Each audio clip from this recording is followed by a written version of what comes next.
എനിക്ക് കുറേ പേര് ഇൻസ്റ്റാഗ്രാമിൽ എൻ്റെ അടുത്ത് ചോദിച്ചിട്ടുണ്ടായിരുന്നു, നമുക്ക് ഇപ്പം ഇൻ്റർവ്യൂവിന് വരുന്ന ക്വസ്റ്റ്യൻസ് ഒന്ന് പറഞ്ഞു തരാമെന്ന്. അപ്പം എനിക്ക് മെയിനായിട്ടും വന്ന കുറച്ച് ക്വസ്റ്റ്യൻസ് ഞാൻ പറഞ്ഞുതരാം. അതായത് നമ്മുടെ ഹൗസ് ബിൽഡിംഗ് നഴ്സിംഗ് ആണെങ്കിൽ അതിൻ്റെ ഇൻ്റർവ്യൂവിന് വരുന്ന ക്വസ്റ്റ്യൻസാണ് എനിക്ക് വന്നതാണ് പറയുന്നത്. ഫസ്റ്റ് നമ്മളെ അവർ കാണുമ്പോഴേ ഇവരെന്ന് വെച്ചാൽ നമ്മൾ ഇൻ്റർവ്യൂ സ്റ്റാർട്ട് ചെയ്യുമ്പോഴത്തേക്ക് ഇവർ നമ്മളെ നന്നായിട്ട് ഗ്രീറ്റ് ചെയ്യും. എൻ്റെ പ്രിൻസിപ്പൾ എന്നെ ഗ്രീറ്റ് ചെയ്ത് എങ്ങനെയാണെന്ന് വെച്ചാൽ വൂണ്ടബാർ എന്നൊക്കെ പറഞ്ഞിട്ട് ഭയങ്കരമായിട്ട് ചിരിച്ച് അങ്ങനെ ഒരു ഗ്രീറ്റിംഗ് ആയിരുന്നു ഫസ്റ്റ്. അപ്പോൾ നമ്മളും അതുപോലെ തിരിച്ച് നമ്മൾ ചിരിച്ച് ഡാങ്കെ ഷോൻ എന്നോ അല്ലെങ്കിൽ ഇപ്പം നമുക്കധികം ജർമ്മൻ അറിയത്തില്ലെന്ന് അവർക്കറിയാം. അപ്പോൾ ചിലർ അവരെ ഒന്ന് ഇമ്പ്രസ് ചെയ്യാൻ വേണ്ടി ഇങ്ങനെ പറയാം, ഇങ്ങനൊരു ഇൻ്റർവ്യൂ എനിക്ക് അറേഞ്ച് ചെയ്ത് തന്നതിൽ ഞാൻ ഭയങ്കര താങ്ക്ഫുൾ ആണ്, അങ്ങനെയൊക്കെ നമുക്ക് വേണമെങ്കിൽ പറയാം. അങ്ങനെ പറഞ്ഞില്ലെങ്കിലും കുഴപ്പമില്ല. അപ്പോൾ നമ്മൾ ഡാങ്കെ ഷോൻ എന്ന് പറയാം അവരിങ്ങോട്ട് ഗ്രേറ്റ് ചെയ്യുമ്പോഴത്തേക്കും. അത് കഴിഞ്ഞിട്ട് അവരാദ്യം ചോദിക്കുന്നത് ക്വസ്റ്റ്യൻ എന്ന് വെച്ചാൽ നമ്മുടെ സിഷ് ഫസ്റ്റ്, നമ്മുടെ സെൽഫ് ഇൻട്രൊഡക്ഷൻ, നിങ്ങളെക്കുറിച്ചൊക്കെ ഒന്ന് ചെറുതായിട്ടൊന്ന് പറയാമോ എന്ന ക്വസ്റ്റ്യനാണ് ഫസ്റ്റ് ചോദിക്കുന്നത്. അപ്പോൾ നമ്മൾ എന്തൊക്കെയാണ് പറയേണ്ടത്? നമ്മുടെ പേര്, നമ്മുടെ ഏജ്, പിന്നെ നമ്മൾ എവിടെ നിന്ന് വരുന്നു.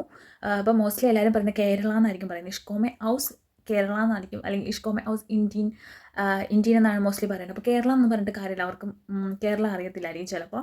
അപ്പോൾ നമ്മൾ പറയേണ്ടത് ഇഷ്കോമെ ഹൗസ് സ്യൂദ് ഇന്ത്യൻ എന്ന് പറയാം, സൗത്ത് ഇന്ത്യയിലാണ് വരുന്നതെന്ന് പറയാം.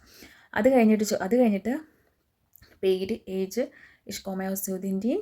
പിന്നെ അതിനുശേഷം ഇപ്പം മാരീഡ് ആണെങ്കിൽ ഫെർ ഹൈറാറ്റേറ്റ് എന്ന് പറയാം, അല്ലെങ്കിൽ സിംഗിൾ ആണെങ്കിൽ ലേഡിക്ക് എന്ന് പറയാം.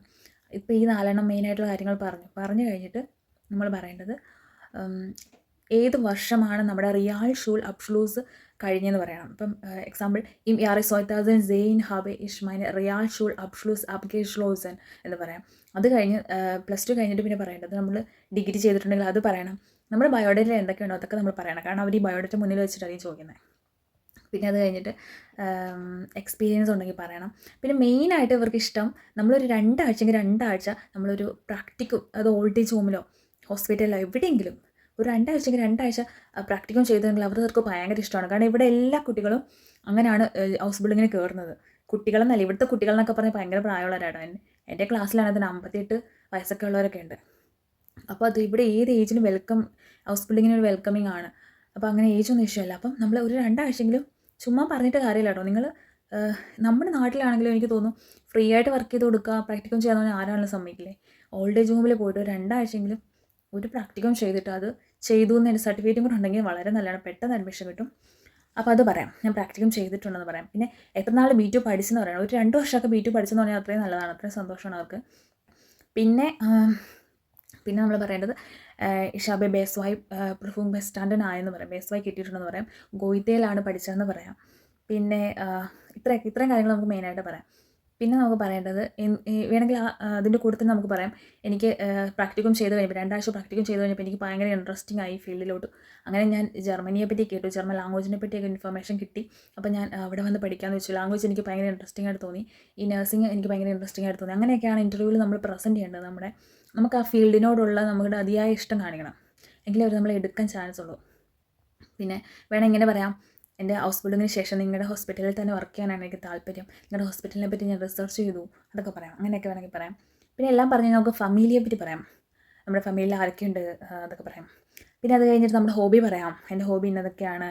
ചിലപ്പോൾ അവർ നമ്മുടെ ലാംഗ്വേജ് ഒന്ന് അളക്കാൻ വേണ്ടിയിട്ട് ഹോബിയെ പറ്റി ചിലപ്പോൾ ചോദിച്ചേക്കാം. ഓൾറെഡി നമ്മൾ നമ്മുടെ സെൽഫ് ഇൻട്രൊഡക്ഷൻ ഇതെല്ലാം അങ്ങോട്ട് പറയുമ്പോഴേക്കും തന്നെ പിന്നെ അവർ കൂടുതലൊന്നും ചോദിക്കാൻ ചാൻസ് ഇല്ല, നമുക്ക് നല്ല അത്യാവശ്യം ലാംഗ്വേജ് ഉണ്ടെന്ന് നമുക്ക് മനസ്സിലാവും. പിന്നെ ചിലർ നമ്മളിത് കാണാതെ, നമ്മൾ പറച്ചിൽ കേൾക്കുമ്പോഴറിയാലോ കാണാതെ പഠിച്ചിട്ടാണോ പറയുന്നതോ തന്നെ വേർഡ്സ് ഉണ്ടാക്കിയാണോ പറയുന്നതെന്ന് അറിയാലോ. അപ്പോൾ അങ്ങനെ ഡൗട്ട് തോന്നിയാൽ ചിലപ്പോൾ ക്വസ്റ്റ്യൻസ് ഒക്കെ ചോദിച്ചേക്കും. നമ്മൾ ഹോബി പറയുമ്പോൾ ഇപ്പം ഗാർഡനിങ് ആണ് പറയുന്നതെങ്കിൽ നിങ്ങൾക്ക് ഇഷ്ടപ്പെട്ട പ്ലാന്റ്സ് ഏതൊക്കെയാണ്, അല്ലെങ്കിൽ നിങ്ങളുടെ വീട്ടിലുള്ള ആ ഗാർഡനെ പറ്റി ഒന്ന് വിശദീകരിക്കാമോ, അങ്ങനെയൊക്കെ ചിലപ്പോൾ ചോദിക്കാൻ ചാൻസ് ഉണ്ട്. എൻ്റെ അടുത്ത് ഇതൊന്നും ചോദിച്ചില്ല. എൻ്റെ അടുത്ത് ചോദിച്ചത് മൊത്തം ഫാമിലിയെ പറ്റിയായിരുന്നു. കാരണം എൻ്റെ മോള്, ഞാൻ ഇൻ്റർവ്യൂ നടന്നുകൊണ്ടിരിക്കുമ്പം ഞാൻ റൂം കഥകൊക്കെ അടച്ചിട്ടിട്ടാണ് ഞാൻ ഇൻ്റർവ്യൂവിന് കയറിയത്. പക്ഷേ എൻ്റെ കൊച്ച് വന്ന് കുഞ്ഞു കൊച്ചല്ലേ, കഥക് തന്നെ തുറന്നിട്ട് എൻ്റെ തോളത്തിങ്ങനെ തൂങ്ങിക്കിടക്കുമായിരുന്നു ഇൻ്റർവ്യൂവിൻ്റെ സമയത്ത്. അപ്പോഴത്തേക്ക് ഞാൻ അവളെ മോള് പൊക്കോ എന്ന് പറഞ്ഞിങ്ങനെ പുറകോട്ട് മാറ്റിയപ്പോൾ എന്നെ അവർ വഴക്ക് പറഞ്ഞു, ഇൻ്റർവ്യൂവർ എന്നെ വഴക്ക് പറഞ്ഞു.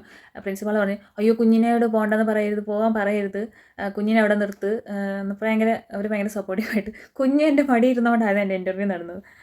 അപ്പം അങ്ങനെ അവരൊക്കെ ആ പിള്ളേരുടെ കാര്യത്തിലൊക്കെ ഭയങ്കര സപ്പോർട്ടാണ് കേട്ടോ. അപ്പോൾ എൻ്റെ അടുത്ത് ചോദിച്ചാൽ മൊത്തം കൊച്ചിനെ പറ്റിയാണ്, കുഞ്ഞിനെ എങ്ങനെ കുഞ്ഞിനെ എങ്ങനെ പിരിഞ്ഞിട്ട് വരും, കുഞ്ഞിനെ ആര് നോക്കും, പിന്നെ അവരുടെ ക്വസ്റ്റ്യൻസ് മൊത്തം അതാണ്. അവർ ഭയങ്കര കൺസേൺ ആയിരുന്നു കുഞ്ഞിൻ്റെ കാര്യത്തിൽ. അവർക്ക് ഭയങ്കര വിഷമമായിരുന്നു കുഞ്ഞിനെ ഇട്ടിട്ട് വരുന്നു എന്നുള്ള കാര്യം ഭയങ്കര. എൻ്റെ ക്വസ്റ്റ്യൻസ് മൊത്തം റിലേറ്റഡ് അതായിരുന്നു കേട്ടോ. അതുകൊണ്ട് എനിക്ക് വേറെ ക്വസ്റ്റ്യൻസ് ഒന്നും വന്നില്ല. അപ്പോൾ നിങ്ങളടുത്ത് ചിലപ്പം ഷോർട്ട് ഇൻ്റർവ്യൂ ആയിരിക്കും, ഒരുപാട് വലിച്ചു നീട്ടത്തൊന്നുമില്ല. ജസ്റ്റ് ബേസിക് കാര്യങ്ങളൊക്കെ ചോദിച്ചിട്ട് നിർത്തും. നമ്മുടെ ലാംഗ്വേജ് അത്യാവശ്യമുണ്ട്, നമുക്ക് ഈ ഫീൽഡിനോടുള്ള ഇൻട്രസ്റ്റ്, ഇതൊക്കെ കാണുമ്പോഴത്തേക്കും തന്നെ ചിലപ്പോൾ അവർ നമ്മൾ അപ്പം തന്നെ എടുക്കും. മെയിനായിട്ട് നോക്കുന്ന ലാംഗ്വേജാണ്. അപ്പോൾ നമ്മൾ കുറച്ച് സ്മാർട്ടായിട്ട് ചിരിച്ച് നല്ല സ്മാർട്ടായിട്ട് ടെൻഷനൊന്നും ഇല്ലാതെ മനസ്സിലാവാത്തത് ഒന്നുകൂടി പറയാമോ, ഹൈൻമാൾ ബിറ്റ് എന്ന് പറഞ്ഞ് വീണ്ടും അത് കേട്ട് ഒന്നും അവർ എത്ര വേണമെങ്കിലും പറഞ്ഞുതരും. 2 പ്രാവശ്യമോ ഒരു 3-4 പ്രാവശ്യം ചോദിക്കില്ല, 1-2 പ്രാവശ്യമൊക്കെ ചോദിച്ചിട്ട് അത് മനസ്സിലാക്കിയെടുത്ത് അതിൽ ആൻസർ പറയാൻ ശ്രമിക്കുക. നല്ല കോൺഫിഡൻസ് ആയിട്ട് ചിരിച്ചുകൊണ്ട് പറയുക. വേറെ ടെൻഷൻ അടിക്കാനൊന്നുമില്ല. ഇത്രയും സെൽഫ് ഇൻട്രൊഡക്ഷൻ ഇത്രയും കാര്യങ്ങളൊക്കെ പറയും. പിന്നെ അവർ ചോദിക്കുന്ന ക്വസ്റ്റ്യൻസ് അവരെ ഡിപ്പെൻഡ് ചെയ്തിരിക്കും. ചിലപ്പം ചോദിക്കത്തില്ല, ഇത്രയും തന്നെ കാണത്തുള്ളൂ, അധികം ഒന്നും വട്ടം കറക്കത്തില്ല. അപ്പം അതൊക്കെയാണ് ബേസിക് ആയിട്ടുള്ള ഇൻ്റർവ്യൂ ക്വസ്റ്റ്യൻസ്.